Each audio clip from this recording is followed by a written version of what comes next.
Useless. It's not useless, man. You can do this. All right, answer me this bachelor's degree. Have you ever known anyone with nerve damage this severe to do this and actually recover? One guy, yeah. Factory accident, broke his back, paralyzed. His leg wasted away. He had pain in his shoulder from the wheelchair. He came in 3 times a week. And then one day stopped coming. Thought he was dead. A few years later, he walked past me on the street. I'm trying to find my own way back.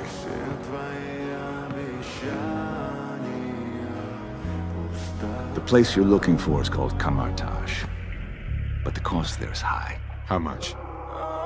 I'm not talking about money.